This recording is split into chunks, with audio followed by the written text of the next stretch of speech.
Broadcasting from a galaxy not so far away, this is Inalienable Rights, the podcast that will take you on a journey across continents from North America to Africa to the Caribbean and back again. The Stewart family will share their stories and all they've learned about life, faith, and the pursuit of medicine.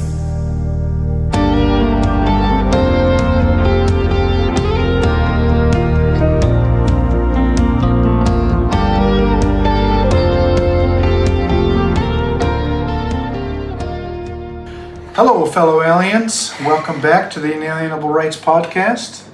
I'm Justin. And I'm Alyssa. And you are following us on our journey of life, faith, and the pursuit of medicine. Welcome to episode number 2. 2. Welcome. If you're still following us after Still? the first 2, After all this time. thank you so much for humoring us and giving us the time of day. So today, I'm going to talk about life and faith and our pursuit of medicine, but the faith and the pursuit of medicine, I'm going to kind of combine it together as I tell you part of our story.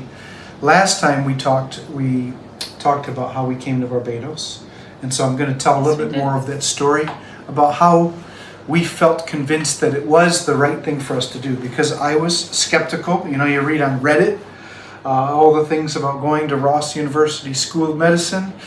Don't go to Reddit if you're thinking about coming to Ross or St. George. Well, you should, say, the thing is, if you think only positive, happy thoughts all the time, you maybe should go to Reddit so you get somewhat of a balanced view.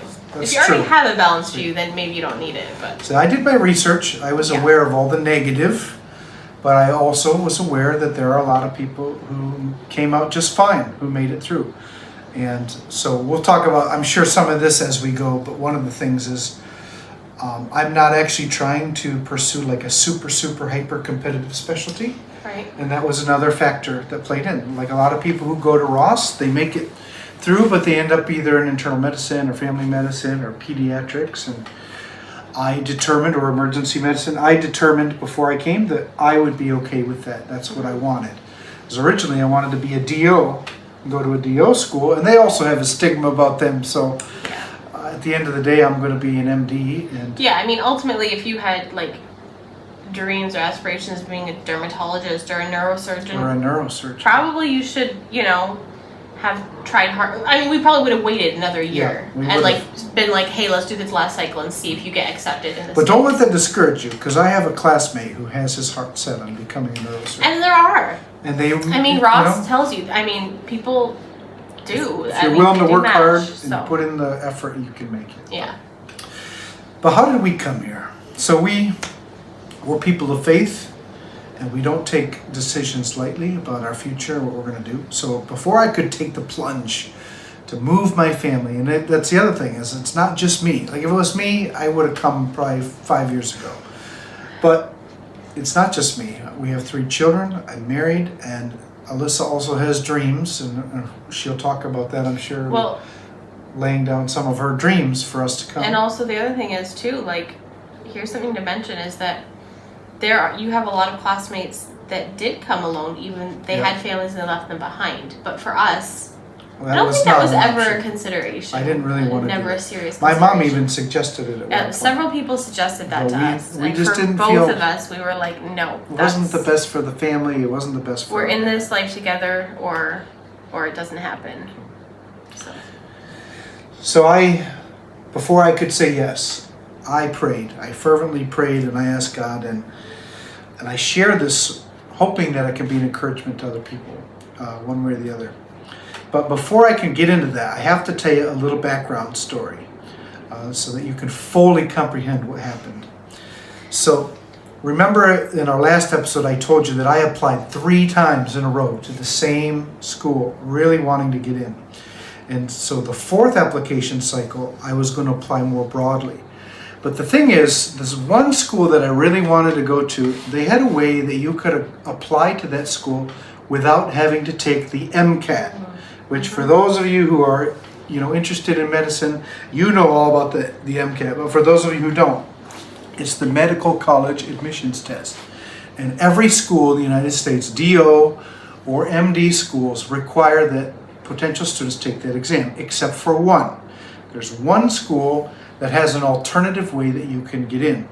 And because I am a little bit older and it had been a while since I had done some of my courses, and I really wanted to avoid taking the MCAT because it is a test that really has nothing to do with medicine at all. It's like 7 hours long. I mean, who wants to take the test? It's a super long test, and it's all based in like physics and chemistry and even psychology and like reading cars, like being able to apply things that you read and answer questions. And it was a long test, and I really just didn't want to take it if there was any way that I could avoid it. So LECOM had a way that you could apply without it. So I tried that pathway 3 times. And I even did their master's program that had a back door into the medical school.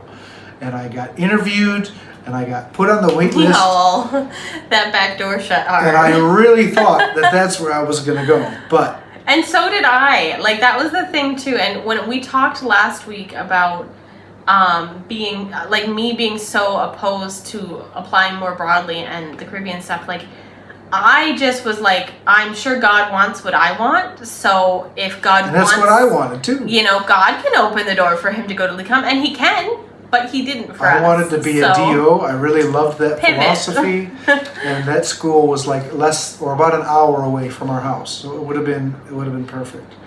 But I applied there 3 times, got rejected, did their masters, got interviewed, got waitlisted, ultimately got rejected. I applied again, that would have been the 3rd time, and then I got rejected like right away. So I realized that if I'm going to get into med school, I got to bite the bullet and I got to take the MCAT. So I spent some time studying, preparing for the MCAT, but I also had to work.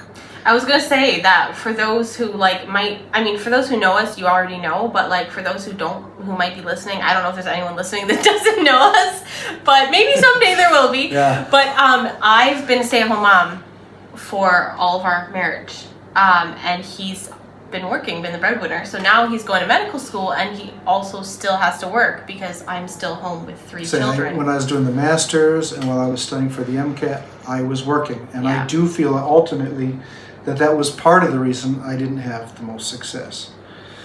Nonetheless, I did take the MCAT, and when I got my score back, I was so disappointed because all my practice exams, I scored over a 500, 506, like it wasn't super high, but for DO schools, it was okay. And even for some MD schools, like over 500 was like, that'll be fine. You could get into some, and so that was kind of our hope, was like get over 500, and that'll. But my score was literally a 499, and I was so deflated, and I was so discouraged, and I was not sure if I should apply or if I should not, or if I should try to take it again. It's just so hard, and it's hard to like convey through even just talking like those feelings, right? Because like there's so much, like just saying, oh yeah, I studied and took this test. Like there's so much that went into that. Yeah, like you studied for months. There's so much sacrifice that went into that, and then to miss that 500 mark by like a point, it was very discouraging. And so I took that disappointment to the Lord, and I was just crying out to God, and I'm like, Lord, so this is like March 2023. I took the MCAT. I got my score back in April, less than a month before you're supposed to start filling out your applications. So I didn't really have a lot of time to like take it again, like study for a few more months and then take it in, because then I would be late in the application cycle. So I was praying, I was crying out to God, my God, what should I do? Should I apply? Should I not apply? And it was really interesting because as I was praying, I really felt like the Lord put this word into my heart. He said, this time next year, you will be in medical school. Now, this was a really amazing thing to hear, number one, because I'm like, ooh, I'm going to do it. I'm going to make it. But then I thought about what he had said. And that meant one thing, because 1 year from now to be in medical school would be in April of 2024. And that would mean that I would have to go to a Caribbean school, because the U.S. school application cycle is not until August of 2024. But the Caribbean schools have this really unique thing where you can start like 3 times during the year. You can start at different times. And I didn't know this at the time because I hadn't applied yet, But I didn't realize that I might actually be able to start like in 3 months, basically. But so when I felt like the Lord spoke that to me, it was super encouraging, but it was also really scary because that would mean I would have to pack up everything in our house and I would have to go soon. But so I wasn't 100% sure, but I felt like that was what the Lord was saying. But then I kept praying and I kept asking God, like, okay, Lord, are you sure? Are you sure? Are you sure that this is what I want? So, but it was at least enough to fill out the application. So I did the application, I did the interview. I'm sorry, I'm really distracted. And the reason why is, if you're watching this on video, in like probably a minute, you're gonna see a millipede that's like right above Justin's head crawling down the wall. There's millions of these things. They're everywhere this time of year. So I will just... Okay, you're not gonna see it now because I was just like watching, like, when is it gonna enter the frame? When is it gonna enter the frame? So, I'm sorry. Anyway, the distraction is now gone. Back to me. So after I interviewed, they accepted me and they said, we think that you have the requirements met, that you could actually start in August instead of waiting a whole another year, which is like, oh wow. So I went to my wife and I went to the Lord. And as I was praying, it was really interesting how I felt the Lord speak to me.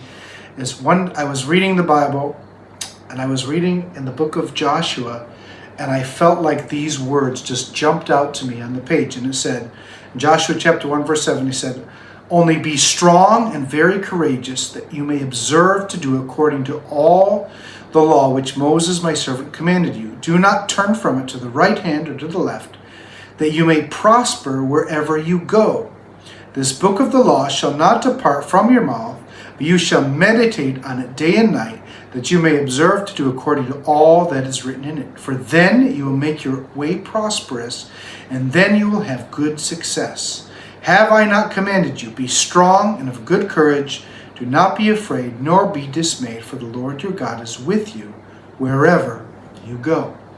Now, I should have prefaced this by saying that as I'm praying, I'm asking the Lord two questions. Number one, should I go? And number two, will I be successful? Now, going back to the stigma about the Caribbean, like I wanted to make sure that if I went there, that I was going to be successful. Those are two really important questions, and I asked the Lord. And the Caribbean schools have a high rate of... They have a high rate of failure. people who fail, and they don't make it, or they have to, or it takes a little longer. And so it was interesting because from the verses, he answered those two questions. In verse 7, it said, wherever you go. And verse 9 said, God is with you wherever you go. And it's like the Lord caused those to jump out at me like, okay, that means you are going. You're going somewhere. And then the second question was, should I be successful? Because I heard all the negative stories about the Caribbean. But it said, you will prosper wherever you go, and you will make your way prosperous. But of course, it was conditional. And the condition is that I was to stay, faithful, keep the word of the Lord in my mouth, and continue to walk with him and all that. But nonetheless, I felt like God spoke that to me. And it wasn't just like I wanted him to say that, because I that's not necessarily what I wanted. I wanted to be sure. And so when those words jumped out to me, it's like sometimes you hear people talk about the quickening. There's something in your spirit that happens and you just know, okay, God's speaking to me right now. It's not just the words on the page. And so I shared that with Alyssa, and she became willing to come along with me to the Caribbean. So we accepted. I'm not opposed. I guess this seems to be... I mean, I think we had said, it's a step-by-step thing, right? Like we had said from the beginning when he first was kind of on this path to go back to medical school, we felt like it seemed like the right thing. And so we were walking in this path, and by now, we just kept continuing, and it was like, if this seemed the right thing to us, then it would make sense that you should be going to medical school. We had taken on debt for the master's, and so we're already in debt. Do we just swallow the debt and stay here, or do we continue on the path that we felt like God wanted you to be on, right? And so for us, it was like, okay, well, we're gonna continue until all the doors close, was kind of our mentality. And I mean, if you don't apply, then of course the door can't ever open anyways. So it was like, let's let's apply. And it was the first like legitimate open door for us to walk through. Yeah, and so we're just like, to me, I'm like, maybe this is just a sign that that's what we're supposed to do. And like I said, I think I said last week, like I didn't feel any strong. I mean, besides having to move and all the work involved, I didn't necessarily feel like God didn't want us to go. So I was like, well, I'm willing. And that's the next part, is the next section of our episode is the life portion. And that is, in order for us to get there, that means, so I got accepted, I interviewed in June, right? It would have been accepted within a couple weeks of that. And July. I had to be there by like August 26th or something. Something like that. So it left us like 3 months to get to Barbados. Your math is wrong, babe. It was 2 months. You interviewed late June. Well, maybe it was mid-June, because we went and got the kids' passports on June 20th. We're like, you hadn't been offered a seat yet, I don't think, but we're like, let's do the passports, or you hadn't accepted your seat at least. Yeah, it was. So we're like, let's go get the passport. And it was like, that's 2 months. That's literally 2 months. And we're like, all the things that needed to be done was like, we had a house, and there was literally no possible way financially that we could keep the house and move to Barbados. Like, we did consider, like, should we rent it out? But ultimately, we were like, that's giving the responsibility probably to Justin's parents or his brother that are nearby to deal with anything that goes wrong. And, like, we didn't want that to be a burden on somebody. And so we're like, let's just, I guess, sell the house. But it's not as simple as, let's list it tomorrow and sell it. Like, we had a kitchen that had been half kind of torn out and half in process of being finished for like and 2 bathrooms. 6 months. And the one bathroom hadn't been touched at all when we actually made that decision. But both bathroom floors had... And they were complete, like we had to tear out the entire the floors were rotted when we moved in. Remove the toilet, like put new flooring down. It was like a big full job. thing. So we had to finish 2 bathrooms. New vandies, new paint. We painted the whole kitchen, downstairs and... Painted I don't know if we did the whole upstairs or just the hallway. But anyways. We had to get the kids' We passports. did so much stuff in those 2 months. And we had a vacation in Canada for my sister's wedding for a week already planned. So we knew we were going to be away. And so it's like, in order for us to take this step of faith, there were like so many little fleeces, little things. And we had all those farm animals that had to be taken care of in order for us to come. So we took 1 step at a time. Yeah, well, we probably took 6 at one time, but... And it was pretty amazing, actually, how God put all the pieces in order. But, I mean, let's not diminish the fact that it was a lot of work and an extreme level of stress. Yeah, like, it was very stressful. It was extremely stressful. And then I sprained my ankle, as we're trying to pack up a container with all our stuff and get all our stuff out of the house. It was extremely stressful, and just trying to like manage everything and just put all the pieces together. Like, how is this gonna work? We sold some house goods and like went through everything, because we got a 16-foot storage container. You guys, to move into that house, we filled a 25-foot truck, I think 3 times, didn't we? I think we did 3 trips. At least 2. And then we literally were able to diminish our stuff so much that to fit into we got one 16-footer storage container. It's crazy. And that included a giant sectional got rid of bunk a bunch beds of stuff. And stuff. So like, we still have some stuff, like decent, like there's things that were quality that we wanted to keep, but we definitely pared down so much and got rid of a lot of stuff. But it was just a lot of work. And then I think it was literally the day that you flew out that we signed, that we sent an offer. I had to come a week before the family because I had to do orientation stuff. Yeah. And she was still packing up a bunch of the house stuff. And I landed in Barbados, and while I was on the bus to go to my new house, I signed the contract that our house was, was going to be sold. Yeah. So that was like our last big step of faith that we had to take. Yeah, I mean, I think we wanted it to be sooner as far as being able to get it on the market, but it just required so much work that we just did what we could and made it happen. But it took a long time. We had shout out to our realtor, Daryl. He's amazing. Best realtor if you're looking for a realtor in the Jamestown, Lakewood, Chautauqua County area. He's amazing. He was great. He is great. And then once we came here, he actually helped us find somebody to help. There was a few repairs that needed to be made to the house. to make it eligible for the loan that the buyers wanted to use. That's right. And so he even went and helped. He even went to the personally house. went and helped the other guy. I mean, he was fix just stuff. He helped us load our container too. He did. He went above and beyond. He went seriously. so far above and beyond.